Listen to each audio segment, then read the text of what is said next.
My name is Mia, and I never thought I would find myself in a hospital room, facing a situation that would change my life forever. I'm the kind of person who usually keeps to herself, spending weekends curled up with a good book, or volunteering at the local animal shelter. I've always been the quiet one in the family, the one who stayed out of the spotlight. But that day, everything shifted. I was about to step into a whirlwind of chaos that would test my strength and redefine my identity. You see, my sister-in-law Jenna was in labor, and the excitement in the family was palpable. We had all been waiting for this moment, the arrival of her first child, but nothing could prepare me for the words that would come out of her mouth just hours later. "You're a bitter nobody." I can still hear her voice, dripping with venom, as I stood there, shocked and speechless. But before I delve deeper into that moment, let me take you back to the hours leading up to it. The hospital was bustling, filled with expectant parents and anxious family members. I'd rushed over as soon as I got the call, my heart racing with a mix of joy and apprehension. Jenna and I had never been particularly close, often clashing over trivial family matters, but I was determined to support her through this monumental occasion. As I entered the maternity ward, I was greeted by the bright fluorescent lights and the sterile smell that only a hospital can have. Nurses hurried past me, their expressions focused, and I felt a wave of anxiety wash over me. I was out of my element, that was for sure. I found Jenna in a room, propped up on the hospital bed, a look of exhaustion etched across her face. My brother Ryan was by her side, holding her hand, whispering words of encouragement. It was a beautiful sight, one that filled my heart with hope. As I approached, Jenna's eyes flicked to me, and for a moment I was met with a mix of gratitude and irritation. "Thanks for coming, Mia," she said, her voice strained. "But can you keep it down? I need to concentrate." I nodded, stepping back a bit, trying to fade into the background. I never wanted to overshadow her moment. I just wanted to be there for her. Hours passed, and the labor intensified. The sounds of her contractions filled the room, and Ryan's soothing voice became a constant backdrop. I watched as Jenna fought through the pain, and something inside me shifted. I found myself wishing I could do more, but what could I possibly offer? I wasn't a medical professional. I was just a sister-in-law. Then, amid all the chaos, the doctor entered the room and the atmosphere shifted. I could sense the urgency as the doctor assessed the situation. Something wasn't right. Jenna's heart rate was elevated, and there were signs of distress. I felt a knot tighten in my stomach. Was everything going to be okay? "We need to get her into surgery," the doctor said, and those words felt like a punch to the gut. In that moment, a primal instinct kicked in. I couldn't just stand there. I had to do something. I rushed out into the hallway, searching for anyone who could help. I remember the frantic energy around me as I navigated through the maze of doctors and nurses. I could feel my heart racing, a mixture of fear and determination coursing through my veins. I didn't know what I was doing, but I couldn't let my sister-in-law down. As I approached a nurse, I frantically explained the situation. "Please, I think she needs help," I pleaded, my voice trembling. The nurse looked at me with a mix of concern and compassion, and within moments, she was leading me back to the room. I could see Jenna's face, pale and tense, as Ryan kept whispering to her, trying to soothe her fears. When we got back, the doctor was preparing for what I would soon learn was an emergency C-section. I felt a pang of fear course through me. Could I really handle this? In the midst of my swirling thoughts, I realized I had to be strong for Jenna, no matter what had happened between us in the past. Suddenly, Jenna turned her head, her eyes locking onto mine. "Mia, I need you here," she said, her voice breaking. "I don't want to be alone." It was a plea, and it cut through the tension like a knife. "Of course, I'm right here," I assured her, squeezing her hand tightly. The next moments felt like a blur. Medical staff rushed around us, and I stood by Jenna's side, holding her hand, whispering words of encouragement. I felt a fierce determination to help her through this, no matter the history between us. The fear was palpable, but I willed myself to be strong. Then, just as the surgery was about to begin, Jenna looked at me with a mixture of fear and anger. "You're just a bitten nobody, Mia. Why are you even here?" The words hung in the air, heavy and painful. I could feel the sting of her accusation, but I pushed it aside. This was not about me. It was about her and the baby. What would you have done in my situation? Let me know below. As the doctor began, I felt a whirlwind of emotions. I was scared for Jenna, but I was also frightened for the life that was about to come into this world. I had never been in a situation like this before, and I didn't know if I was strong enough to handle it. But I knew one thing: I had to be there for her, even if it meant facing the harsh words she had just thrown my way. Little did I know, this was just the beginning of a journey that would change our relationship forever. I stood by Jenna's side, feeling like a ghost in the room, my presence both unwelcome and vital. The sterile smell of antiseptic filled the air, mingling with the tension that stretched between us like a taut rope ready to snap. The doctor's voice faded into the background as I tried to focus on Jenna's face, watching her expression shift from fear to determination. I could sense her fighting spirit, and I admired it, even though our history had been a battlefield of misunderstandings and hard feelings. As the doctor made the first incision, I held my breath. Time seemed to slow down, and I felt as though the world outside had vanished. This was a moment that would forever alter the fabric of our lives. I thought back to the last time Jenna and I had spoken, how angry we had been at each other, how the air had crackled with resentment. It felt ridiculous now, like two children arguing over a toy while the house burned down around them. "Stay with me, Jenna," I whispered, more to myself than to her. She needed to hear that voice of support, even if it was tinged with my own fears. I wanted to be strong for her, to be the sister-in-law she might one day appreciate instead of the bitter nobody she saw me as. The surgery dragged on, and with each passing minute, I felt a knot of anxiety tighten in my chest. I could see the medical team moving with precision, their faces a mask of focus. I struggled to keep my own emotions in check. I thought about the baby, a tiny being that hadn't even entered the world yet, and the weight of that life felt overwhelming. After what felt like an eternity, the doctor finally spoke. "We're almost there. Just a little longer." I could see the tension on Jenna's face ease ever so slightly, and it gave me hope. As they continued, my mind began to wander. I thought of all the times Jenna and I had clashed, her relentless pursuit of perfection, and my more laid-back approach to life. It had always seemed like we were on opposing teams, fighting for the same goal, but using different playbooks. I thought of her wedding, how she had looked so radiant, and how I had felt like a shadow standing next to her. I remembered the whispers behind her back, the way she had rolled her eyes at my carefree nature. "You'll never amount to anything," I could almost hear her say, the sting of those words echoing in my mind. But here we were, in a moment that was bigger than both of us, and I realized that the past didn't matter. Whatever had happened between us seemed trivial, now compared to what was at stake. I could feel my heart pounding as I held on to that thought.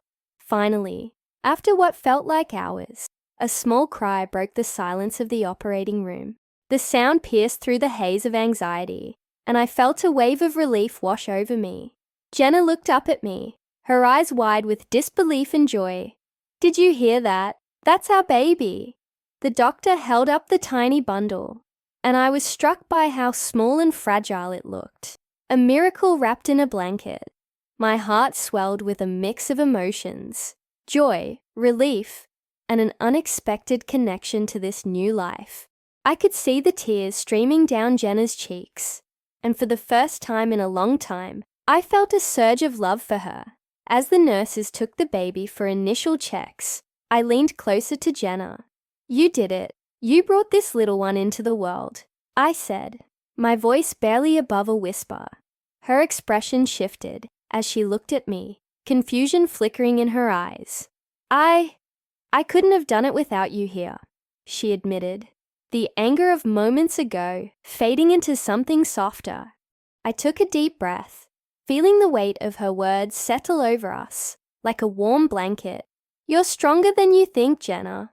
I've always believed that." The next few moments were a whirlwind. Doctors and nurses were bustling about, and I felt slightly out of place. Jenna's baby was whisked away for routine checks, and I could see her anxiety creeping back. I didn't want her to feel alone in this moment. I reached for her hand, and she let me hold it, the warmth of her skin grounding me. "Do you want to see your baby?" I asked gently. "Yes, but I don't know if I can," she confessed, her voice trembling. "You can," I reassured her. "You're a mom now. You've got this." Finally, the nurses returned, cradling the baby in their arms. "Congratulations, Jenna! It's a girl!" The room filled with a new energy, and Jenna's face lit up like I had never seen before. "A girl! Oh my God, I can't believe it!" As they handed her the tiny bundle, I felt a pang of emotion shoot through me. I knew this moment was monumental for both of us. Jenna, stepping into motherhood, and me, finally finding my place in a family that had often felt like a battlefield. Jenna looked at me, her eyes sparkling with tears. "Thank you for being here, Mia. I didn't realize how much I needed you," she said, her voice shaky but filled with sincerity. In that moment, I felt a shift, a bond forming between us that had been buried under layers of hurt and misunderstanding. For the first time, I saw her vulnerability, and I felt a connection that surpassed our past conflicts. As the reality of the situation settled in, I realized that this was just the beginning. We were both on a journey that would require us to navigate our complicated relationship while figuring out how to co-parent a child. I was ready to embrace this new chapter, no matter how challenging it might be. And while I couldn't predict what lay ahead, I felt a flicker of hope. Maybe, just maybe, we could rewrite our story together, one day at a time. As the days turned into weeks, I found myself adjusting to this new role in my life. I was no longer just Mia, the sister-in-law who occasionally showed up at family gatherings. I was Mia, the aunt who had a stake in this little life that had burst into our lives like a bright new star. I can't say that it was easy. In fact, it felt like I was walking on a tightrope, balancing my own feelings and expectations alongside Jenna's, all while trying to support this vulnerable newborn who depended on us. One of the first things I did was to help Jenna establish a routine. I spent hours researching parenting techniques, reading articles, and watching videos. I wanted to be as prepared as I could be, because deep down, I wanted to prove to her that I was more than just a bitter nobody, as she had once called me. In a moment of frustration, I wanted to show her that I could be a valuable part of this family, that I could be someone she could rely on. The first time I came over to help with the baby, I was both excited and terrified. I walked into the house, and it was a whirlwind of baby cries, diaper changes, and Jenna trying to figure out how to soothe her newborn. It was chaotic, to say the least. I could see the stress etched across her face, and for a moment, I hesitated. Would my presence make it better or worse? "Hey, can I take the baby for a bit?" I offered, trying to sound casual, but my heart was racing. Jenna looked at me, her eyebrows raised, almost questioning whether I knew what I was doing. "You sure? I mean, you've never really done this before." "Trust me, I've read a lot," I replied, puffing up my chest a bit to show I was more confident than I felt. With a deep breath, She handed over the tiny bundle, and I cradled the baby in my arms. I felt an overwhelming rush of emotion. This was a life I wanted to protect, a life that had suddenly become intertwined with my own. I gently rocked the baby and began humming a lullaby I had heard my mother sing. To my surprise, the baby quieted down, and I could feel the tension in the room shift just a little. Jenna watched, her expression softening as she saw me interact with her child. "Wow, you really do have a knack for this," she said, a hint of admiration creeping into her voice. "Maybe I'm not such a bitter nobody after all," I joked, a smile playing on my lips. From that day forward, I found myself becoming more involved in Jenna's life as a new mother. We established a routine where I would come over a few times a week. I'd help with laundry, prepare meals, and most importantly, take care of the baby while Jenna took a much-needed break. As we spent time together, I noticed how our conversations began to shift. We talked about everything: our childhood, our families, our fears.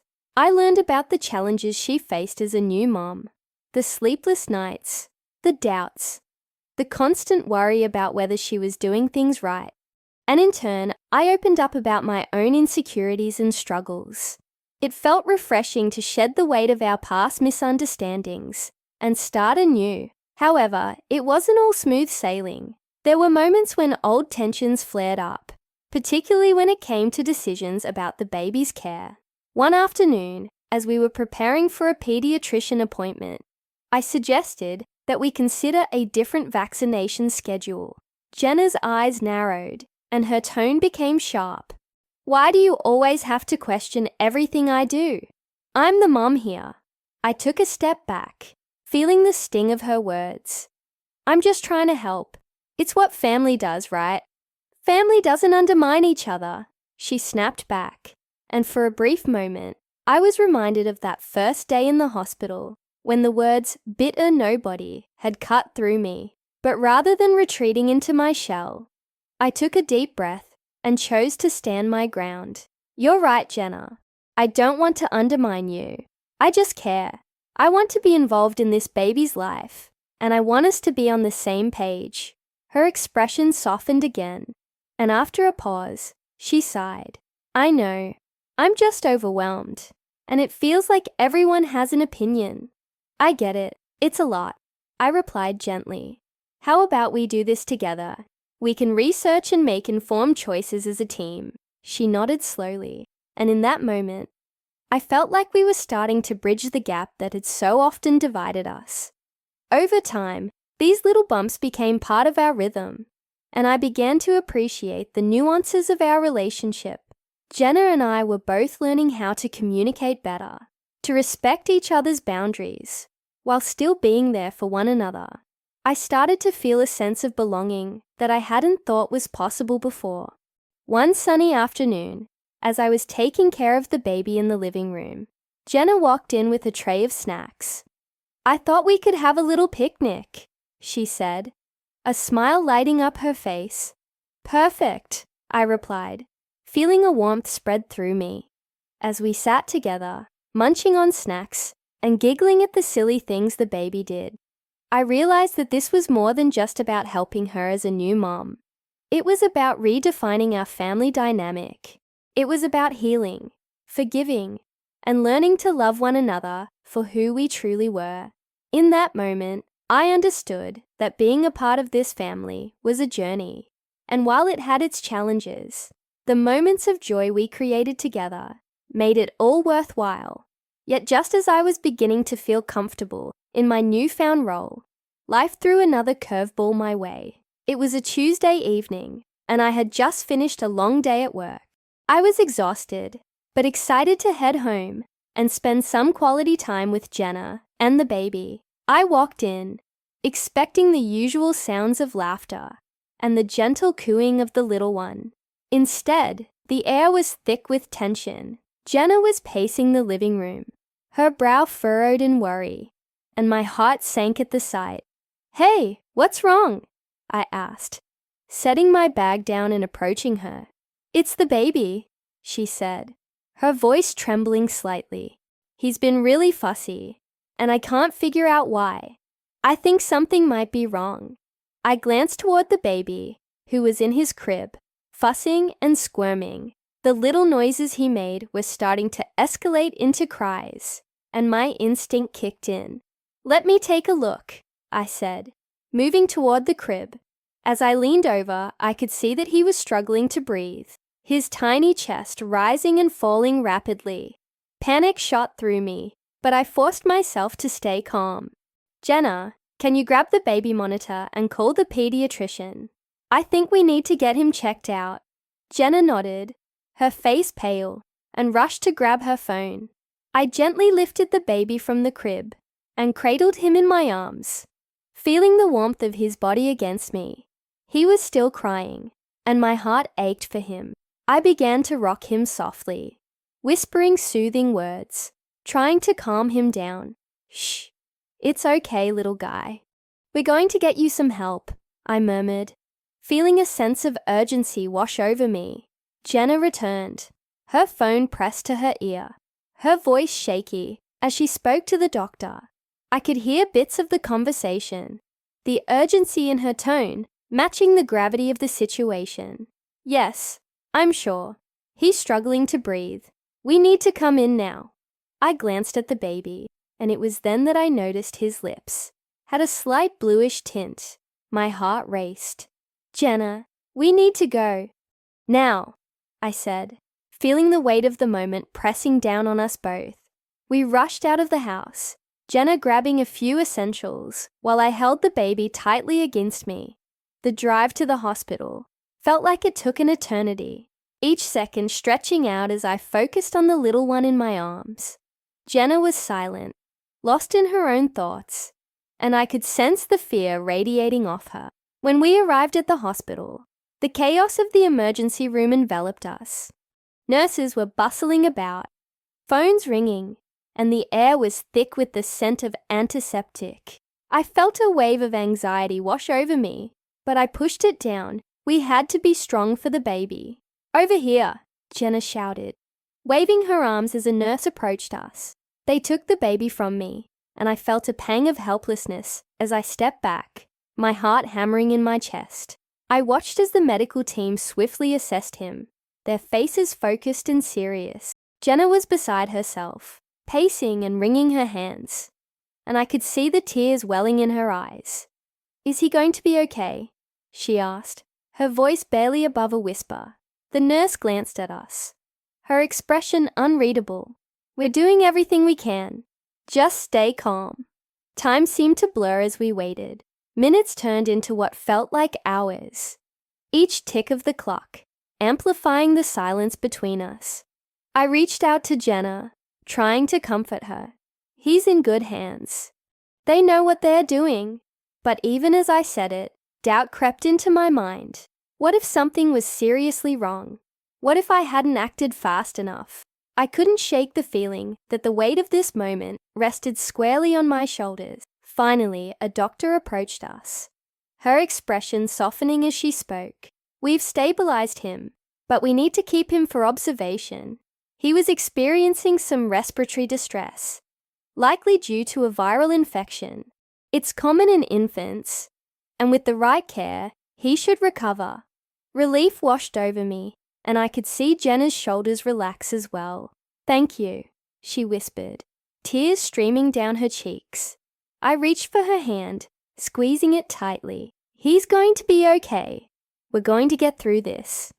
As the doctor walked away, Jenna turned to me, her eyes filled with gratitude and something else, a flicker of realization. "I'm sorry I was so harsh with you before," she said, her voice trembling. "I didn't mean to call you a bitter nobody. I was just so overwhelmed. You've been here for us, and I can't thank you enough." I felt my heart soften. "It's okay. I understand. We're both learning how to navigate this, and I'm here for you, no matter what." She nodded, her expression shifting from anxiety to one of newfound respect. In that moment, it felt like a bond had been forged between us. a deeper understanding that transcended our previous misunderstandings. As we sat together in the waiting room, my mind raced with thoughts. I knew that this experience would change us, reshape our relationship in ways I couldn't yet fully comprehend. And as I looked at Jenna, I realized that beneath the surface, we were both just trying to figure it all out together. The hours passed slowly, like molasses dripping from a jar. The sterile scent of antiseptic and the distant beeping of machines filled the air. But in that moment, I felt a strange sense of calm. Jenna and I shared stories, reminiscing about lighter days, moments that felt like lifetimes ago. I discovered that she had a passion for painting, a talent that had been tucked away amidst the chaos of motherhood. She spoke of the colors she loved, how they reflected her moods, and I could see a glimpse of the vibrant woman she once was before the weight of life overshadowed her. In turn, I shared my own struggles, my fears about never being enough, about the pressures of the world that often felt too heavy to bear. It was cathartic, peeling back the layers of our previous animosity and revealing the raw, vulnerable sides of ourselves. I couldn't help but think how ironic it was that a crisis could bring us closer together. As the night wore on, the waiting room began to empty out, leaving just a few families and us. Jenna leaned back in her chair, her eyes beginning to droop. "I didn't think I'd be this exhausted," she murmured, rubbing her temples. "Why don't you try to close your eyes for a bit?" I suggested gently. "I'll wake you if anything happens." She nodded, grateful for the small gesture, and I watched as she surrendered to sleep, her head resting against the cool plastic of the chair. I leaned back too, but sleep eluded me. Instead, I found myself lost in thought, replaying the events of the day and the unexpected turns our lives had taken. It was only when I felt the vibrations of my phone in my pocket that I jolted back to reality. I pulled it out, a wave of anxiety washing over me as I saw it was a message from my brother. "Hey, just checking in. Is everything okay?" I hesitated before typing back, unsure of how to convey the gravity of the situation without overwhelming him. "It's a bit of a roller coaster, but Jenna and the baby are stable for now. I'll keep you updated." As I hit send, I couldn't shake the feeling of dread that clung to me like a fog. I glanced at Jenna, still lost in her dreams, and I couldn't help but wish that this was all just a bad dream we would wake up from. Time seemed to stretch on endlessly until a doctor finally emerged from the double doors, his expression serious yet relieved. My heart raced as I stood up, gently nudging Jenna awake. "Jenna, the doctor is here." She shot upright, her eyes wide with trepidation. "What did he say?" The doctor smiled softly, but I could see the exhaustion etched into his features. "Your baby is stable. He's in the NICU, and we're monitoring him closely. There was some concern about his oxygen levels, but he's responding well to treatment." Relief washed over us like a tidal wave. I felt Jenna's hand grip mine tightly, her nails digging into my skin. "Thank you," she whispered, tears of gratitude pooling in her eyes. I took a deep breath, feeling the weight of the world lifting just a little. "He's a fighter, just like his mom," I said, my voice steady and reassuring, as the doctor explained the next steps and what we could expect in the coming days. I found myself zoning out, my mind racing with possibilities. I wanted to reach out to my brother, to tell him that everything would be okay, but part of me felt a gnawing guilt. I had saved his son's life, but at what cost? When the doctor finished, Jenna turned to me, her eyes bright with gratitude.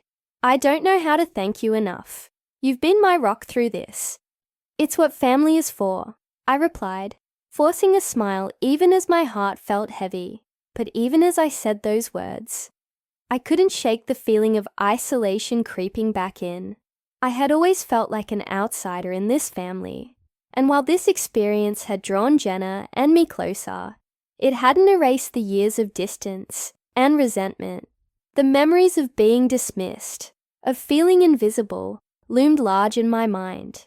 As Jenna and I sat in the quiet of the waiting room, I couldn't help but wonder if this moment would truly change anything. Would it be enough to mend the fractures? Or would we slip back into our old patterns as soon as the crisis passed?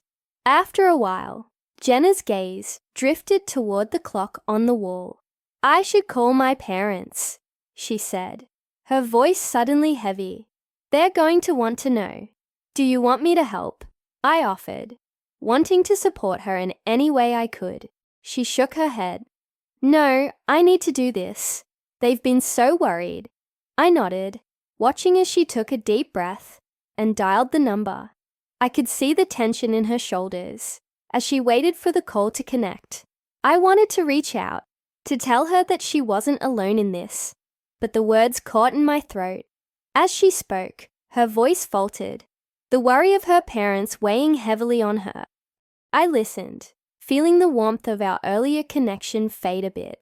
As the reality of the situation set back in, I knew that this was a pivotal moment, one that had the power to redefine our relationship. But the uncertainty still lingered, like shadows creeping back into the light. Once she hung up, I could see the storm of emotions swirling in her eyes. "They're coming," she said, her voice barely a whisper. "Do you want me to stay?" I asked, unsure of my place in this new dynamic. She hesitated, then nodded, a small smile breaking through her anxiety. "Yes, please." In that moment, I realized that while the road ahead might be rocky, we were taking the first steps toward a new understanding, and perhaps, just perhaps, we could find a way to navigate this storm together. I settled back into my seat, the weight of the moment heavy in the air. We both knew that her parents' arrival would change everything. The room felt charged with anticipation, and I couldn't shake the feeling that we were on the brink of something significant, something that could either bring us closer or push us apart. As the minutes ticked by, the atmosphere grew thick with unspoken words. I could see her rehearsing what she might say to her parents, her mind racing in 1,000 different directions. I wanted to reach out, to hold her hand, and assure her that whatever happened next, we would face it together. But I also felt the pull of uncertainty. What if this was too much for her? What if their reunion brought back memories that were better left buried? "Do you think they'll understand?" she finally asked, her voice trembling slightly. I thought for a moment, weighing my words carefully. It's hard to say. Parents often have a way of surprising us, both positively and negatively. But it's important that you're honest with them. They might not get it right away, but they love you. That's a start, isn't it? She nodded slowly, but I could see the doubt still clouding her eyes. What if they don't want me back? What if I've disappointed them too much? The vulnerability in her voice struck a chord deep within me. I remembered my own struggles with acceptance and the fear of letting down those I loved. You haven't disappointed anyone, not in the way you think. Sometimes people just need time to adjust. It doesn't mean they don't care. As I spoke, I felt a swell of determination rise within me. I wanted her to see the strength that lay in vulnerability, to embrace the possibility of reconciliation, however daunting it might seem. Just then, the sound of a car pulling into the driveway shattered the silence between us. My heart raced as I glanced at the clock, realizing they were early. She looked at me, her eyes wide with panic. "What do I do?" "Just be yourself," I replied, forcing a smile. "You've got this." She took a deep breath, and I could see the resolve building within her. As she stood to face the door, I felt an overwhelming sense of pride. No matter what happened next, she was ready to confront her past. The door swung open, and I watched as her parents stepped inside. Their expressions were a mix of confusion and concern, and it was clear they had no idea how to bridge the gap that had formed between them and their daughter. I took a step back, giving them space, but I stayed close enough to offer my silent support. "Mom, Dad, she began, her voice faltering.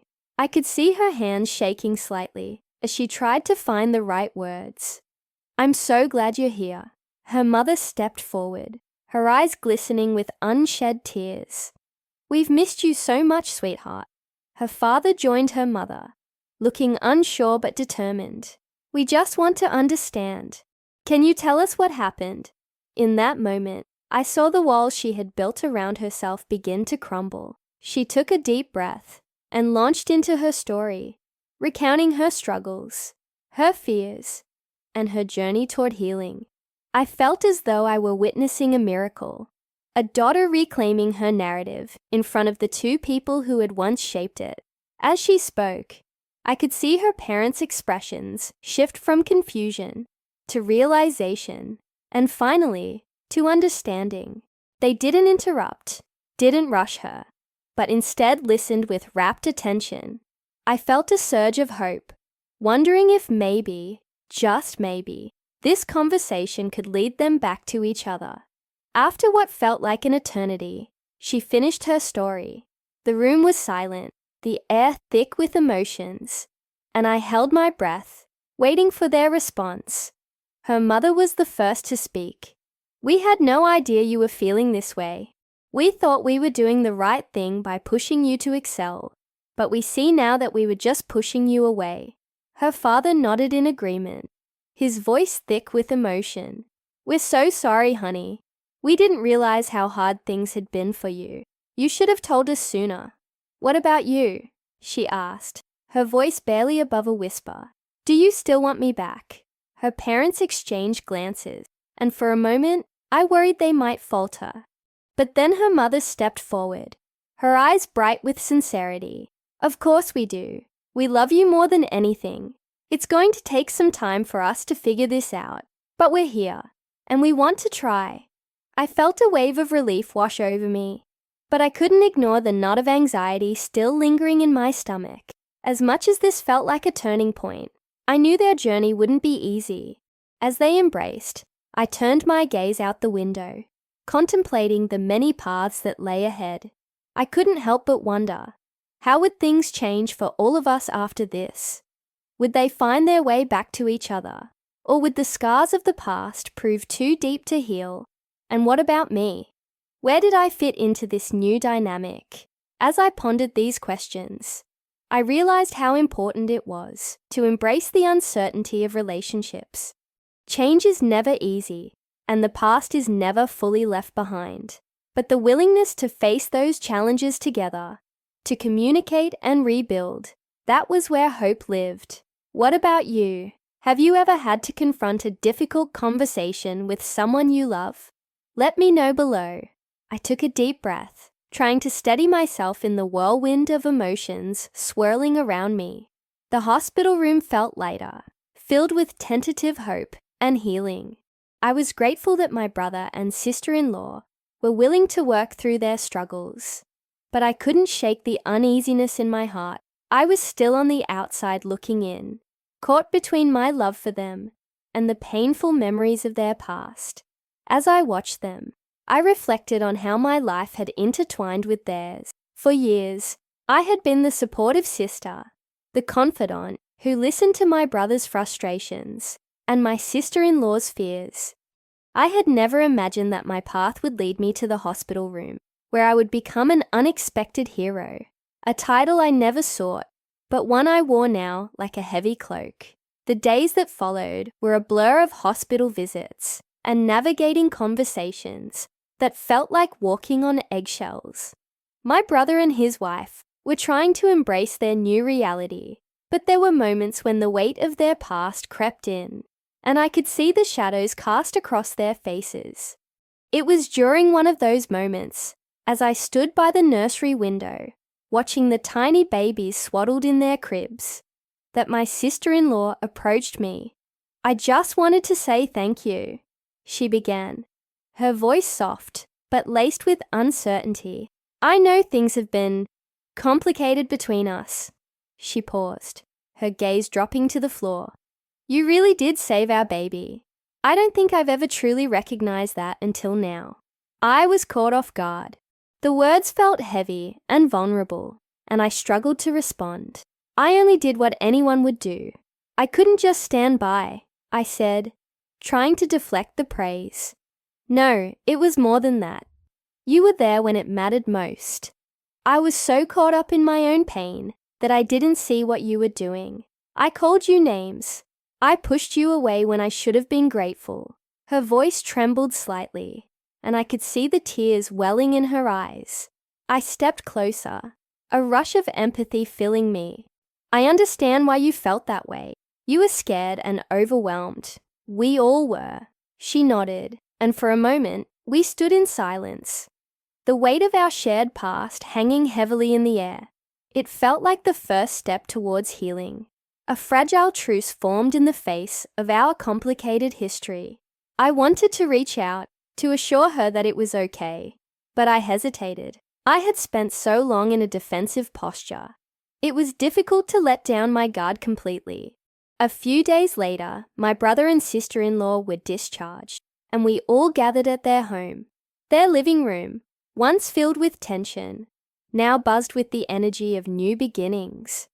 I watched as my brother cradled their baby, his eyes filled with wonder and responsibility. My sister-in-law was radiant, finally embracing the role of mother, with a grace I hadn't seen before. But as I stood there, a nagging sense of doubt crept back in. Had I really done enough? What if their journey was still fraught with challenges? I felt like an interloper in their world, a guest in a home that should have felt like mine too. I spent the next few weeks helping in any way I could, cooking meals, running errands, and simply being a shoulder to lean on. With each passing day, I began to feel the invisible walls between us crumbling. My sister-in-law and I shared more laughs than we had in years, and my brother was slowly but surely stepping into the role of a devoted husband and father. But just as I began to believe we were moving forward, the past came crashing back in. One evening, as I was cleaning up after dinner, I overheard my brother and sister-in-law in a heated discussion. I tried to ignore it, but the tension seeped through the walls like a thick fog, wrapping around me. I don't think you understand how hard this is for me. My sister-in-law's voice rose, echoing through the hallway. You don't know what it's like to feel so lost, to feel like you're not enough. My brother's voice was steady, but firm. I'm trying to be here for you, but you need to let me in. You can't shut me out like this. I felt my heart race as I contemplated walking away, but something held me back. I wanted to support them, to be the glue that held our family together, but I also knew I needed to respect their space. The days that followed were marked by an uncomfortable silence. My sister-in-law would smile at me, but I could see the flicker of pain behind her eyes. I desperately wanted to reach out, to let her know that I understood her struggle, but I feared that my presence was only making things worse. And then came the day I received a phone call that changed everything. My sister-in-law's voice was shaky as she spoke, a mix of fear and desperation. Can you come over? I need your help. I felt a surge of adrenaline as I rushed over, my mind racing with possibilities. What could have happened?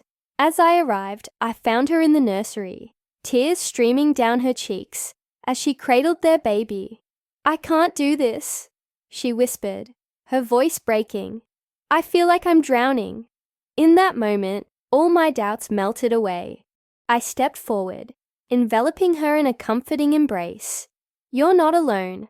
I'm right here. As I held her, I realized that it was those moments of vulnerability that truly connected us, the raw, unfiltered emotions that made us human. We may have been navigating uncharted waters, but we were in it together, and I had finally found my place in the midst of the chaos. In the days that followed, an unspoken agreement formed between us. It was as if the weight of our past grievances was lifted, even if just a little, allowing us to focus on the present. I became her go-to person, the one she leaned on when the pressure of motherhood felt too heavy to bear. We spent hours talking, and I learned about her hopes, her fears, and the overwhelming love she felt for her baby. It was a beautiful transformation, but I couldn't shake off the past entirely. The shadows still lingered, and my own insecurities sometimes whispered cruelly in my ear, reminding me of the bitterness that had once defined our relationship. One afternoon, as we were sitting in the living room, surrounded by baby toys, I noticed her staring blankly at the wall. "What's going on in that beautiful mind of yours?" I asked, hoping to break the silence. She sighed deeply, her eyes glistening with unshed tears. "I just feel like I'm failing." I look at her and think about how I'm supposed to be this perfect mom, and all I can feel is fear.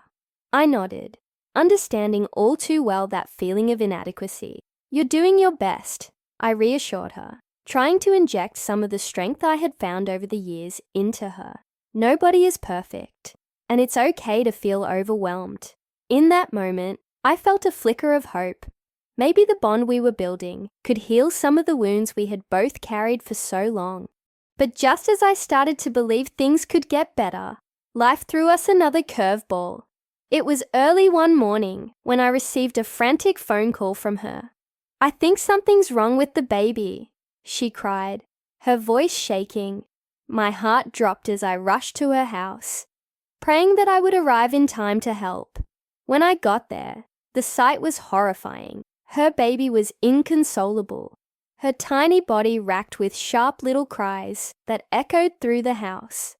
My sister-in-law was pacing frantically, tears streaming down her cheeks. "I don't know what to do. I just don't know." I knelt down next to her and took a deep breath. "Okay, let's try to calm her down first. Have you checked her diaper?" Sometimes it's the simplest things. Together we examined the baby and found that she was soaked. As I helped change her, I could feel my sister-in-law's anxious energy start to shift. "I see. You're already doing better," I said, trying to keep the mood as light as possible. But it wasn't enough. The baby continued to cry, and I could sense that there was something more serious going on. "Is she feeding well?" I asked, trying to gather more information. My sister-in-law shook her head. "Not really. She's barely taking any milk." My heart raced as I connected the dots. "We need to go to the hospital, now." I grabbed my phone and dialed for an ambulance, while my sister-in-law held her baby close. The fear etched deeply on her face. "I can't lose her," she whispered, her voice raw with emotion. The minutes felt like hours as we waited for help to arrive. I kept talking to her, reminding her to breathe, urging her to stay strong. The sirens finally pierced through the tension, and the paramedics rushed in. I gave them a quick rundown of what had happened, and they took over, moving with a precision that made me feel both relieved and terrified.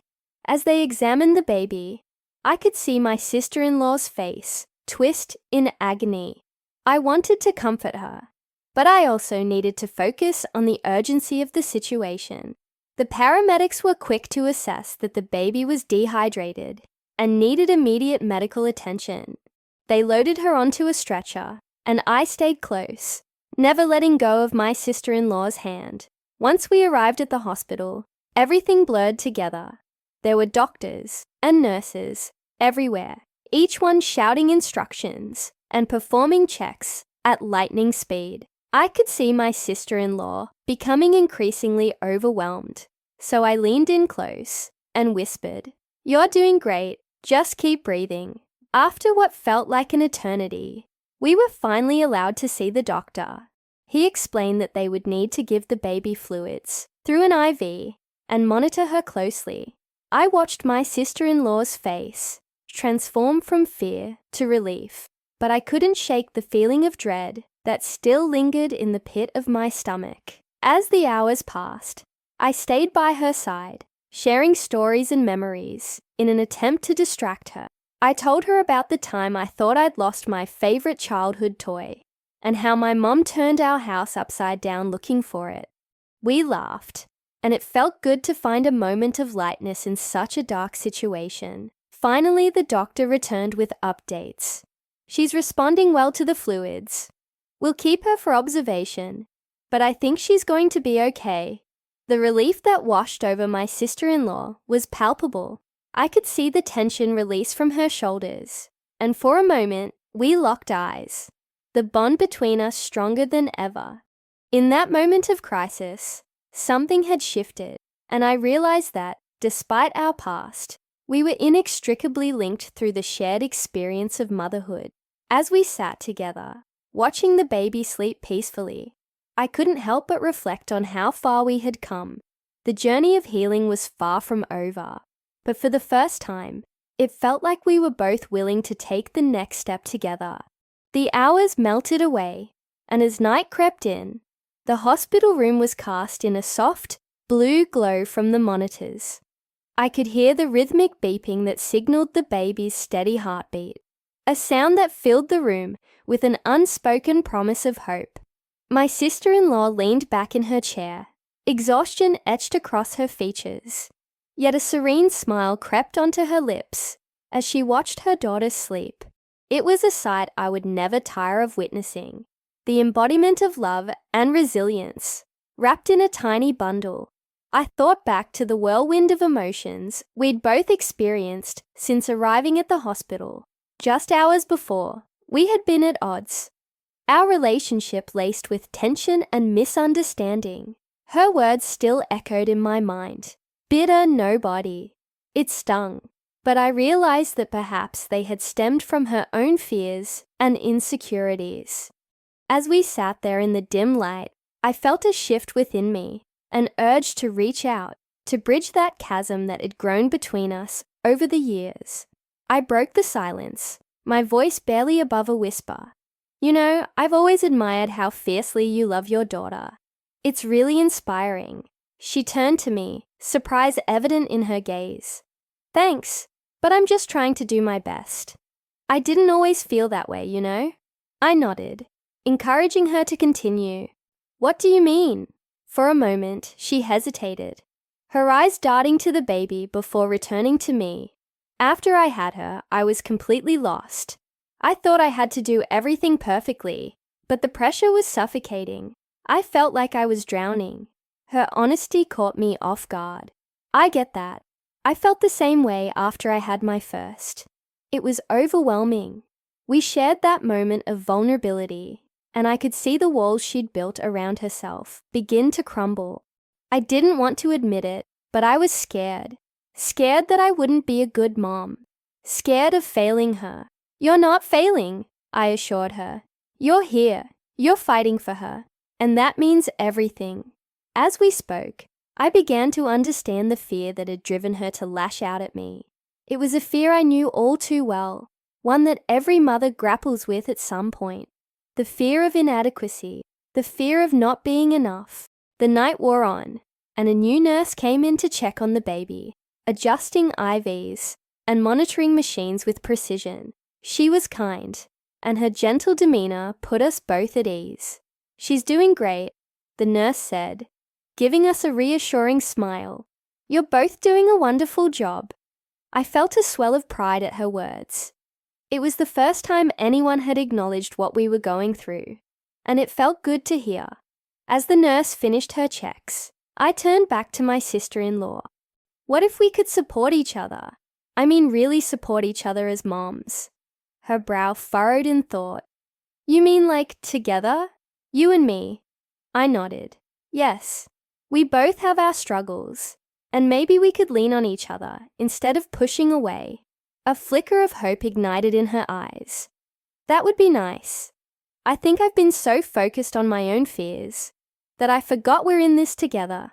"Exactly," I said, feeling a warmth spread through me. "We can learn from each other, share our experiences, the good and the bad." The baby stirred in her sleep, and we both leaned closer, watching as her tiny fingers curled and stretched. In that moment, the air felt lighter, filled with a newfound understanding and respect between us. As the clock ticked on, we shared stories of sleepless nights, first steps, and the bittersweet moments of raising a child. It was cathartic, a release of pent-up emotions that had simmered beneath the surface for far too long. I found myself laughing, sharing the goofy things my kids had done, and she opened up about her own parenting mishaps. Before I knew it, hours had passed, and the room was filled with a sense of camaraderie. I could see the fatigue in her eyes, but there was also a glow, a spark that hadn't been there before. As the night wore on, the baby's rhythmic breathing lulled us into a comfortable silence. It felt strange to think that we had gone from adversaries to allies in just a few hours. It was as if the crisis had stripped away our defenses and laid bare the truth that had always been lurking beneath, the shared experience of motherhood that bound us. I took a deep breath, feeling the weight of the day's events settle in my chest. You know, we might not have all the answers, but I think we can figure this out together. She smiled, a genuine smile that reached her eyes. I'd like that. I'd really like that.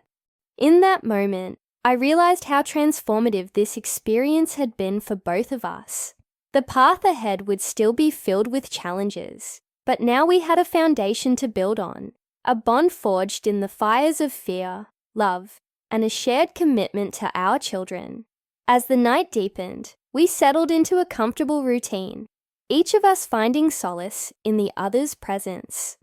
I felt an overwhelming sense of gratitude wash over me, not just for the baby's recovery, but for this opportunity to heal the rift between us.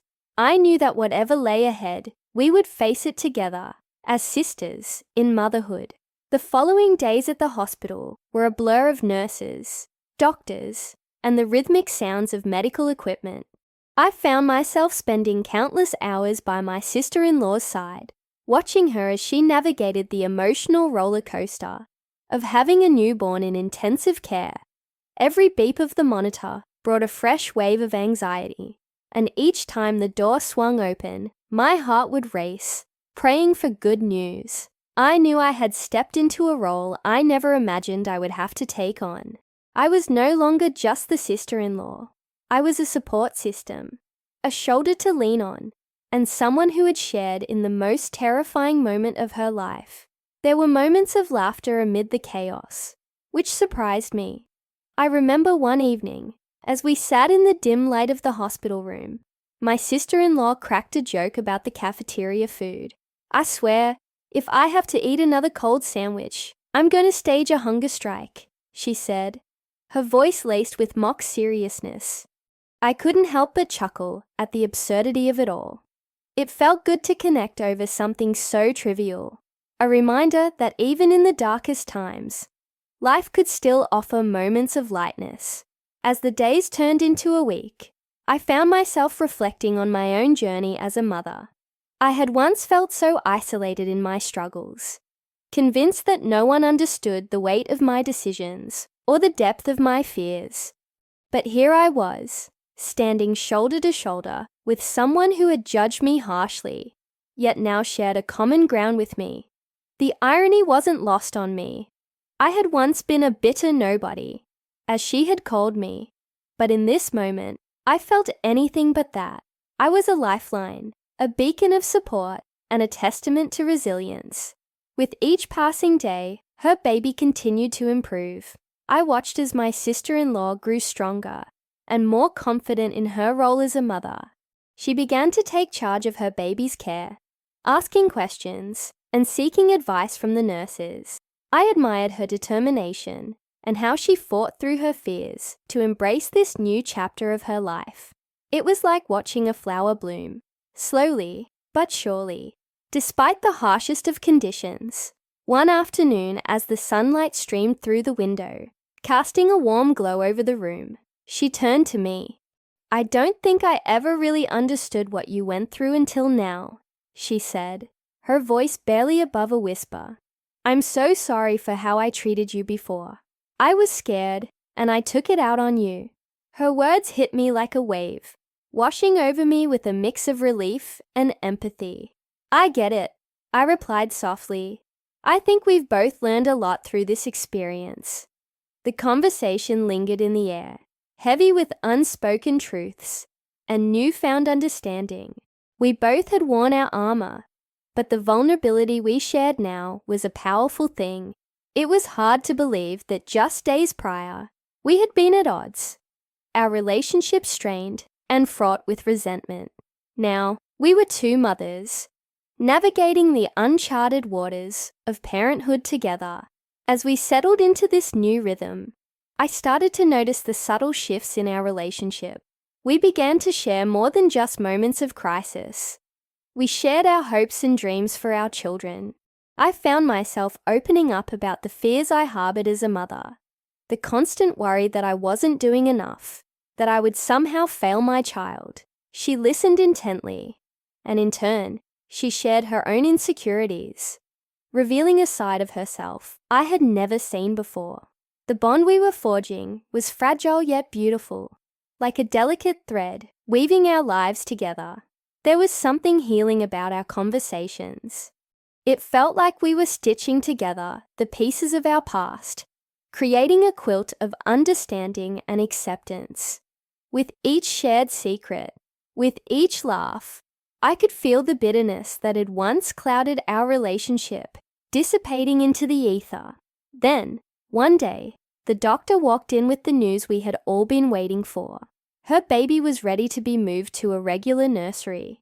It was a moment filled with joy and relief.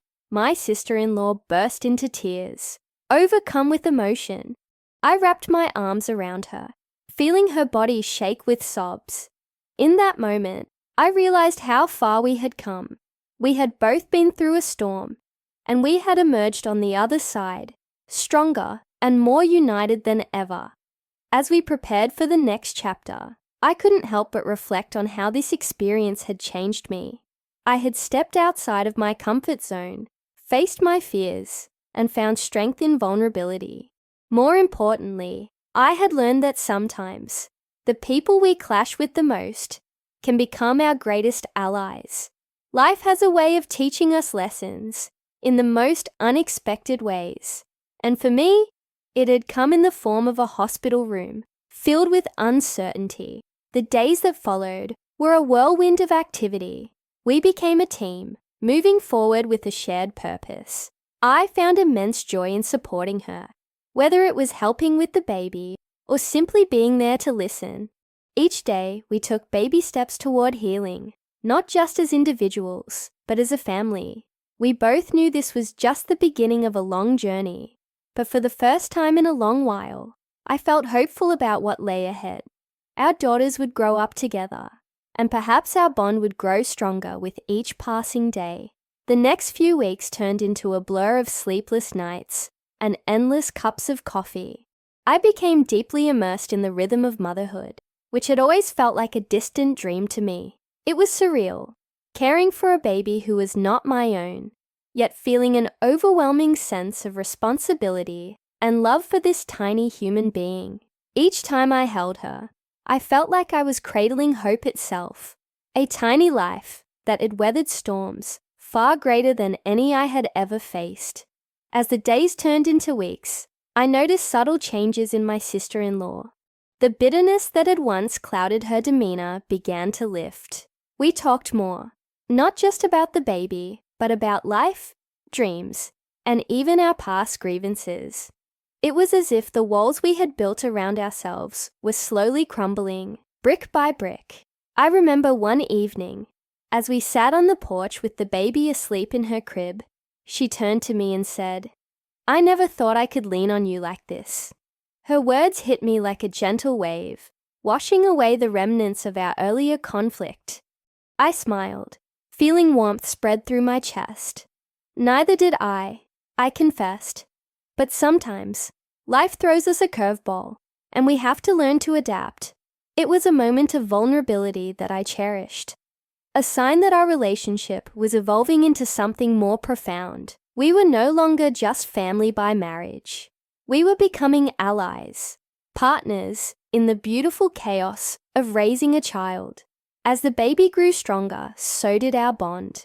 I found joy in the little things, like watching her take her first wobbly steps, or listening to her giggle as we played peekaboo. Each milestone felt like a victory, not just for the baby, but for all of us. I realized that this experience was teaching me about resilience and the power of community. There were days when the exhaustion threatened to overwhelm me, but the sight of my sister-in-law's smile would remind me why I was doing this. One afternoon, as I was folding laundry, I caught a glimpse of the baby playing on the floor.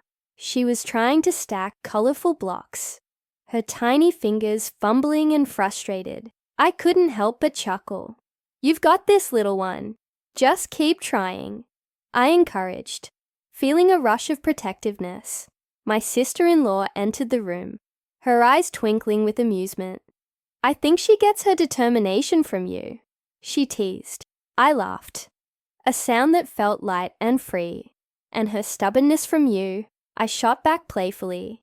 It was a small moment, but it filled my heart with gratitude. I had come to appreciate the way we were learning from each other, how we were growing as individuals, while also nurturing this little life. With every passing day, I learned more about my sister-in-law's journey. She opened up about her fears and doubts regarding motherhood. It was a side of her I had never seen, and it made me realize just how much we all carry beneath the surface. I shared my own struggles, the pressure I felt to live up to societal expectations, the fear of never finding my path. In those candid conversations, I found solace. It was a reminder that we are all just trying to navigate this chaotic world the best way we can, often fumbling along the way. We laughed at our mistakes, commiserated over sleepless nights, and celebrated the small victories. The bond we forged was undeniable, and I couldn't help but feel a sense of pride in how far we had come. But of course, life has a way of keeping us on our toes. One evening, as I was preparing dinner, my phone buzzed with a notification. It was a message from my brother. "Hey, can we talk?" The tone of his message sent a ripple of anxiety through me. I took a deep breath, feeling the weight of uncertainty settle in my stomach. When I called him back, I could hear the tension in his voice. "I just got off the phone with Mom," he said, and I knew instinctively that it couldn't be good. As he spoke, I felt the ground shift beneath me. Our family dynamics had always been complicated, but the last thing I expected was for them to resurface in such an unsettling way. "Mom is worried about you," he said, and I felt my defenses rise. I had spent years trying to prove myself, to carve out my own identity, apart from the expectations that loomed over me. "What does she think is wrong?" I asked, trying to keep my voice steady. "She thinks you're taking on too much, that you're getting lost in this," he replied.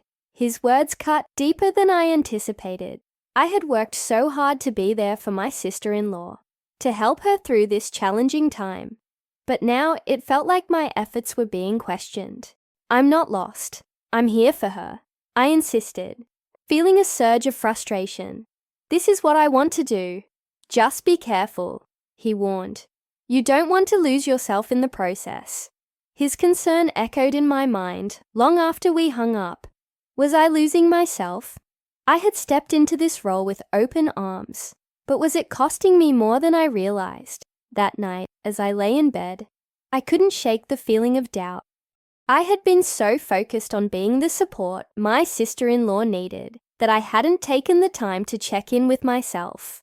I realized then that I needed to find a balance. I wanted to be there for her, but I also needed to honor my own journey. I drifted into sleep with a sense of determination.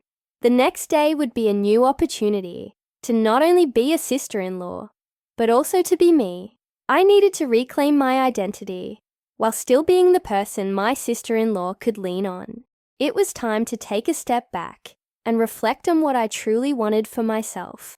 As dawn broke the next morning, a new light filled my room, illuminating the path I had been wrestling with for weeks. I woke up with a sense of clarity, a whisper that had grown louder overnight. It was time to set boundaries, not just for me, but for my sister-in-law as well. She needed support, yes, but it couldn't come at the expense of my own well-being. As I got ready for the day, I thought about how easy it is to lose ourselves in the roles we take on, especially when they involve love and care for someone else. We dive in headfirst, often forgetting to check if we are still afloat ourselves. I took a moment to breathe deeply, reminding myself that I had my own dreams, my own aspirations, and my own identity. I was still me, not just defined by my relationship to others. I spent the morning journaling, pouring my thoughts onto the pages. I wrote about my dreams of traveling again, the book I had always wanted to write, and how I missed my friends. I asked myself, what makes me happy? That was my guiding question. It felt good to reconnect with those parts of myself that had taken a back seat. After breakfast, I picked up my phone and texted my sister-in-law, inviting her to go for a walk. I felt a flutter of nervousness in my stomach. Would she understand? Would she be upset by my newfound determination to carve out my own space? But I realized that it was essential for both of us.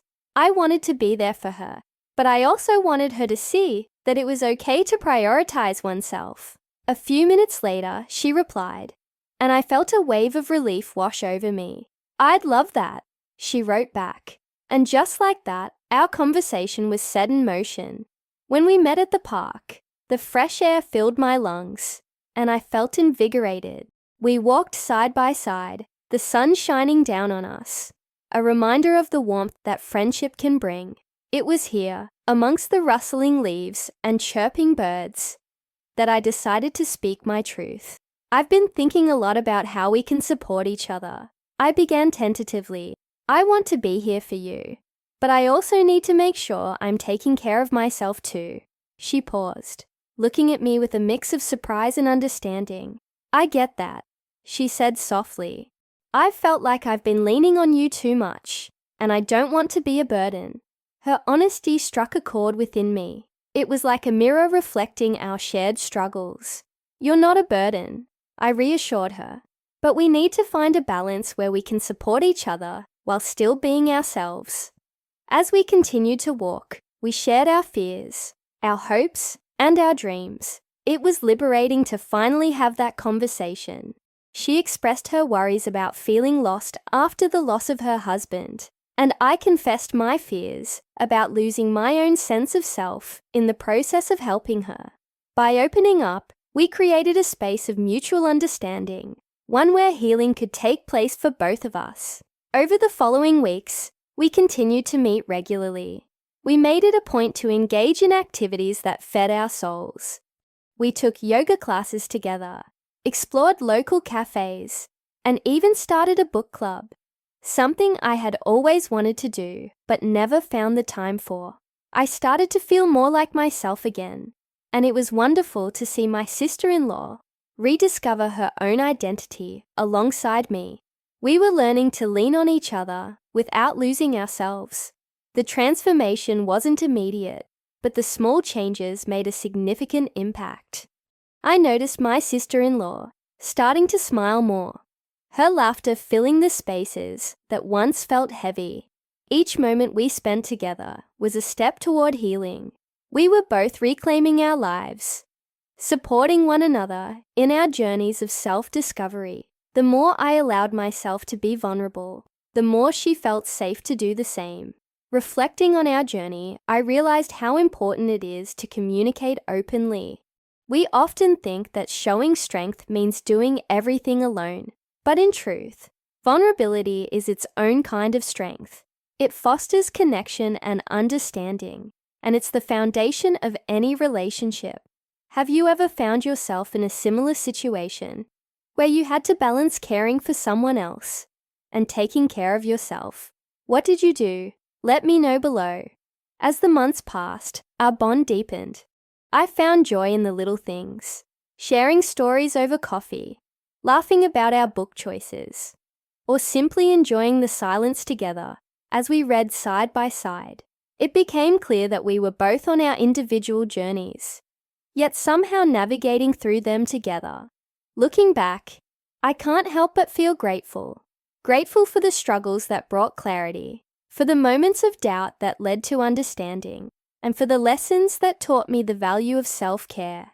It's easy to feel overwhelmed, especially when faced with someone else's grief. But I learned that supporting someone doesn't mean sacrificing yourself.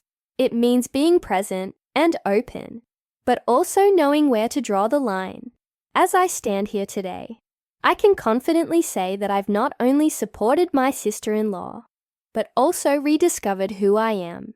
Together, we have created a new narrative filled with love, growth, and resilience.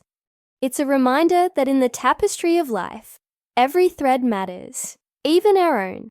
And as I continue to weave my story, I hold tight to the understanding that it's okay to be both a sister-in-law and a woman on her own journey. What a beautiful balance we can achieve when we embrace both sides of ourselves.